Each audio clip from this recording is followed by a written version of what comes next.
नमस्कार, मैं Sumant. Welcome to prep IAS daily target. हम लोग कवर कर रहे हैं ह्यूमन ज्योग्राफी क्लास 12th की न्यू एनसीईआरटी। तारीख है आज 21 दिसंबर। चलिए शुरू करते हैं। हमें इस किताब का आज 4 चैप्टर कवर करना है। चैप्टर छोटे छोटे से हैं। सबसे पहले हम देखेंगे वर्ल्ड पॉपुलेशन के बारे में, इसकी डेंसिटी, डिस्ट्रीब्यूशन और ग्रोथ।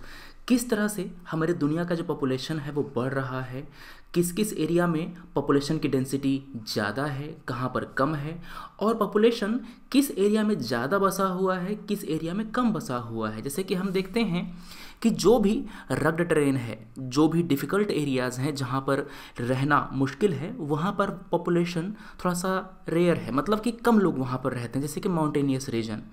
मगर जहाँ पर रहना आसान है, जहाँ पर पानी अवेलेबल है, रिसोर्सेज अवेलेबल है, जैसे कि रिवर प्लेन, जैसे कि हमारा गंगा का प्लेन हो गया, ब्रह्मपुत्रा का प्लेन हो गया, तो ये जो एरिया है ना काफ़ी डेंसली पॉपुलेटेड हैं। तो वो कौन कौन से फैक्टर हैं जो रिस्पॉन्सिबल हैं, जो इम्पैक्ट करते हैं पॉपुलेशन के डिस्ट्रीब्यूशन को, उसकी डेंसिटी को, ग्रोथ को, वो पढ़ेंगे आप इस चैप्टर नंबर 2 में। चैप्टर नंबर 1 आपको नहीं पढ़ना है, क्योंकि यहाँ पर इस ह्यूमन ज्योग्राफी का केवल नेचर एंड स्कोप बताया गया है, हमारे एग्जाम के काम का नहीं है। ठीक है ना। तो इसको थोड़ा सा किताब में देख लेते हैं। किताब का जो चैप्टर नंबर 1 जाएंगे आप, तो वहाँ पर आपको बताया गया है इस किताब, ये जो पूरा ह्यूमन ज्योग्राफी है ना, इसके बारे में। तो हमारे इस सब्जेक्ट के बारे में नहीं पढ़ना, हमको कोई ज़रूरत नहीं है। आप यहाँ पर पढ़ेंगे पैटर्न क्या है पॉपुलेशन डिस्ट्रीब्यूशन का, किन कंट्री में पॉपुलेशन ज़्यादा होता है, ग्रोथ कैसे इम्पैक्ट होता है। जैसे कि जैसे जैसे किसी इकोनॉमी का डेवलपमेंट होता है, वहाँ पर ग्रोथ आता है, तो वहाँ पर बर्थ रेट धीरे धीरे कम होने लगता है और डेथ रेट भी कम होने लगता है। तो पॉपुलेशन एक समय के बाद स्टेबलाइज होने लगता है। ठीक है ना, मतलब कि वो एक रिप्लेसमेंट रेट की तरफ पहुंचने लगता है, जैसे कि भारत में भी हो रहा है। तो आप इन सब के बारे में पढ़ेंगे, कौन कौन से फैक्टर इन्फ्लुएंस करते हैं पॉपुलेशन के डिस्ट्रीब्यूशन को, पॉपुलेशन ग्रोथ क्या होता है, माइग्रेशन क्या होता है, पुश फैक्टर, पुल फैक्टर, इसको आप पहले ही पढ़ चुके हैं। पॉपुलेशन ग्रोथ में क्या ट्रेंड होता है ये पढ़ेंगे आप। भारत में किस साल में पॉपुलेशन का जो ग्रोथ रेट है वो नेगेटिव में था, उसको देखेंगे, और हमारा पॉपुलेशन किस तरह से लगातार बढ़ रहा है वो।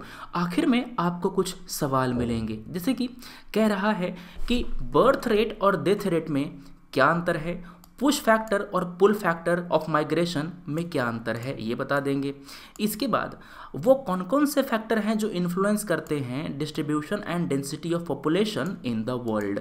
डिस्कस जो 3 स्टेजेस हैं ना डेमोग्राफिक ट्रांजिशन के, उसके बारे में बताएंगे। तो आप क्वेश्चन नंबर 4 का आंसर लिख करके ग्रुप में सबमिट करेंगे।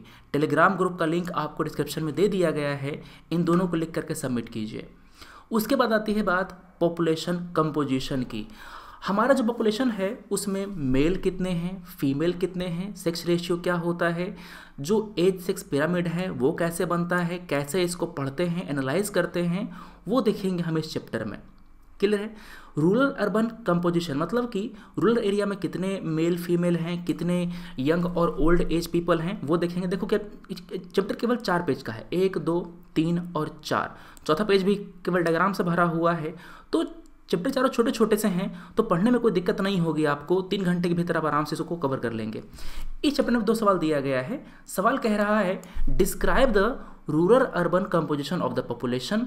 अगला सवाल है discuss the factors responsible for imbalances in a sex age found in different part of the world and occupational structure. तो सवाल नंबर 2 जो है ना वो ज़्यादा इंपॉर्टेंट है हमारे यूपीएससी के पर्सपेक्टिव से। तो 2 क्वेश्चन हो गया पिछले चैप्टर का, 2 क्वेश्चन हो गया आपका इस चैप्टर का। अगला हमारा है ह्यूमन डेवलपमेंट। आप इसके बारे में पढ़ेंगे, कौन कौन से पैरामीटर हम लोग कंसिडर करते हैं जो हम लोग देखते हैं ह्यूमन डेवलपमेंट को, जब उसको हम लोग कैलकुलेट करते हैं। ठीक है ना। तो कैसे हम लोग मेजर करेंगे, अगर हमको इसको इम्प्रूव करना है तो हमें इन्हीं को बढ़िया करना पड़ेगा ना। मतलब कि जो भी ह्यूमन डेवलपमेंट के पैरामीटर होंगे, अगर हम उनको इम्प्रूव करते हैं, जैसे कि हेल्थ है, लिटरेसी रेट है, इन सबको अगर बढ़िया करेंगे तभी तो हमारा इम्प्रूव होगा। ठीक है। तो ये हो गए आपके 3 चैप्टर। इसके बाद आपको पढ़ना है चैप्टर नंबर 9, मतलब कि पॉपुलेशन पढ़ लेंगे, पॉपुलेशन कंपोजिशन पढ़ लेंगे, ह्यूमन डेवलपमेंट पढ़ लेंगे। उसके बाद हम आएंगे चैप्टर नंबर 9 इंटरनेशनल ट्रेड पर। चैप्टर नंबर 10 हम पहले पढ़ चुके हैं कल वाले वीडियो में, कल वाली क्लास में। ठीक है ना। तो आप ट्रेड के बारे में पढ़ेंगे यहाँ पर, अंतर्राष्ट्रीय ट्रेड के इम्पॉर्टेंट सेंटर्स कौन कौन से हैं, जैसे कि जर्मनी, यूएसए, चाइना, इन सब के बारे में पढ़ेंगे। क्या क्या कम्युनिकेशंस लाइन है वो पढ़ेंगे चैप्टर नंबर 8 में, वो हम कल देखेंगे, ठीक है ना। तो आप पढ़ लेंगे आज आप ये 4 चैप्टर, 2 नंबर, 3 नंबर, 4 नंबर और 9 नंबर। आप ऐसा कर सकते हैं, पहले आप चैप्टर नंबर 9 पढ़ सकते हैं, इसके बाद पढ़ सकते हैं आप चैप्टर नंबर 2, 3 और 4, इस तरह से भी कर सकते हैं, कोई दिक्कत की बात नहीं है। पहले 9 पढ़ लीजिएगा, उसके बाद 3 चैप्टर पे आना। अब आती है बात हमारे इंडियन पॉलिटी के रिवीजन की। चैप्टर नंबर 24 पार्लियामेंट्री फोरम, बहुत ही छोटा चैप्टर है, इसको आप आज रिवाइज कर लेंगे। कल आपने रिवाइज किया था पार्लियामेंट्री कमेटी के बारे में, ठीक है। तो चैप्टर नंबर 23 कल हो गया था, चैप्टर नंबर 24 आप आज कर लेंगे। और इसके बाद आपको 11 बजे 2 सवाल दिया जाएगा आंसर लिखने के लिए। 2 में से कम 1 तो आप लिखेंगे ही और सबमिट करेंगे हमारे टेलीग्राम ग्रुप में, उसका लिंक नीचे में दिया गया है। ध्यान सुनना, 2 सवाल दिया जाता है, अगर आप दोनों सॉल्व करके आंसर करते हैं यहाँ पर सबमिट करते हैं तो बहुत बढ़िया, अगर नहीं कर पाते दोनों तो कम से कम 1 लिख करके सबमिट कीजिएगा। अगर आपके पास कंटेंट का अभाव है तो पहले आप पढ़ लीजिए, उसके बाद लिखिए, ठीक है ना। ये नहीं कि देख देख के लिखना है, पढ़ के नहीं लिखना है, एक बार पढ़ लो, किताब को बंद कर दो, उसके बाद सादा पेज खोल करके उस पर लिखना चालू करो, समझ गए। तो ये काम करना है, बहुत फ़ायदा करेगा आपको। इसके बाद करंट अफेयर रोज़ 8:30 बजे आपको जो हमारा आर्टिकल का एनालिसिस है वो मिल जाता है सुबह में हमारे चैनल पे लाइव, वो देख सकते हैं आप। उसके बाद जो अगस्त महीने का मैगज़ीन है ना, इसमें मैंने आपको कल पढ़ने के लिए दिया था सोशल इश्यूज़, 4 टॉपिक दिया था मैंने, टारगेट थोड़ा सा ज़्यादा था कल का, इसी कारण से मैंने कहा था कि इसके लिए आपको 2 दिन दूंगा, ऐसे कोई ज़रूरत नहीं देने की, मगर जिन्होंने पूरा कर लिया है कोई बात नहीं, आप पीछे का रिवाइज कर लेंगे, मगर जिनका छूटा हुआ है वो पढ़ लेंगे, बेगिंग के बारे में, एल्डरली के बारे में, उज्ज्वला योजना के बारे में और फूड फोर्टिफिकेशन के बारे में, ठीक है। कल हम लोग साइंस एंड टेक का जो टॉपिक है ना, उसमें केवल 2 आर्टिकल है, वो देख लेंगे हम लोग।